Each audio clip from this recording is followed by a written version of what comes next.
সাফল্যের জন্য তোমাকে তিনটি মূল্য দিতে হবে: ভালোবাসা, কঠোর পরিশ্রম, আর স্বপ্নকে বাস্তব হতে দেখার জন্য ব্যর্থতার পরও কাজ করে যাওয়া।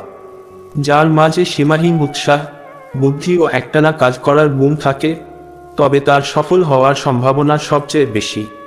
তুমি যদি তোমার সময়ের মূল্য না দাও, তবে অন্যরাও দেবে না। নিজের সময় ও প্রতিভাকে বাজে বিষয়ে নষ্ট করা বন্ধ করো, তাহলেই সফল হবে। সফল মানুষের সাথে অসফল মানুষের প্রধান পার্থক্য শক্তি বা জ্ঞান নয়, পার্থক্যটা হলো সত্যিকার সফল হওয়ার ইচ্ছা। একজন সফল যোদ্ধা হলো একজন সাধারণ মানুষ, যে অন্যদের চেয়ে বেশি মনোযোগী। একটি লক্ষ্য ঠিক করো, সেই লক্ষ্যকে নিজের জীবনের অংশ বানিয়ে ফেলো। চিন্তা করো, স্বপ্ন দেখো, তোমার মস্তিষ্ক, পেশি, রক্তনালী পুরো শরীরে সেই লক্ষ্যকে ছড়িয়ে দাও, আর বাকি সবকিছু ভুলে যাও। এটাই সাফল্যের পথ।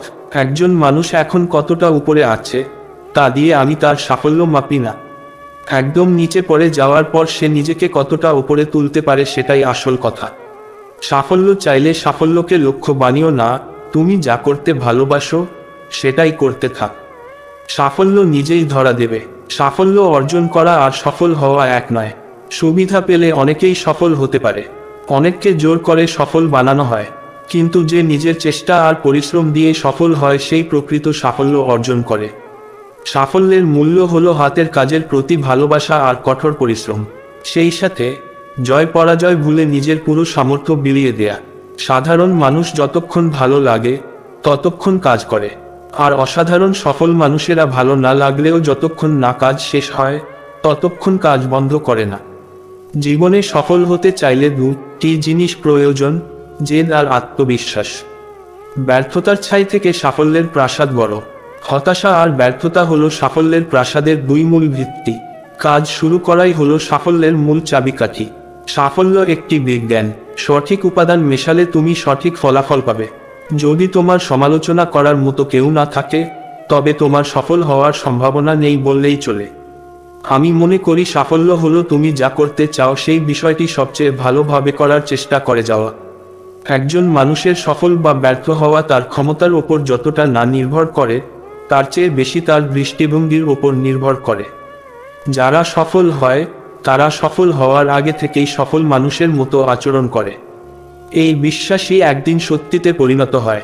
আপনি যদি বিশ্বাস করেন যে আপনি অবশ্যই সফল হবেন, তবে আপনার ব্যবহারেও তা প্রকাশ পাবে, এবং আপনি নিজেই নিজের এই দৃষ্টিভঙ্গির সুফল দেখে অবাক হয়ে যাবেন। মানুষের জীবনে কঠিন সময় আসাটা খুব দরকার। কঠিন সময়ের কারণেই মানুষ সাফল্য উপভোগ করতে পারে। সাফল্য তখনই আসে যখন একজন মানুষ তার নিজের ক্ষমতার পুরোটা কোনো কাজে বিলিয়ে দেয়। সাফল্য খুব সহজ ব্যাপার, সঠিক কাজটি সঠিকভাবে ও সঠিক সময়ে করে ফেলো। সাফল্যের আগুন একা একা জ্বলে না, এটা তোমাকে নিজ হাতে জ্বালাতে হবে। সাফল্য মানে 9 বার পরে গিয়ে 10ম বার উঠে দাঁড়ানো। অন্যরা ছেড়ে যাওয়ার পরও দীর্ঘ সময় হাল ধরে রাখতে পারা সাফল্য অর্জন করার জন্য খুব বড় একটা ব্যাপার। সাধারণ সফল আর অসাধারণ সফলদের মধ্যে পার্থক্য হলো, অসাধারণ সফলদের না বলার ক্ষমতাও অসাধারণ। ব্যবসার জগতে তারাই সবচেয়ে বেশি সফল যারা তাদের সবচেয়ে ভালো লাগার কাজটি করছে।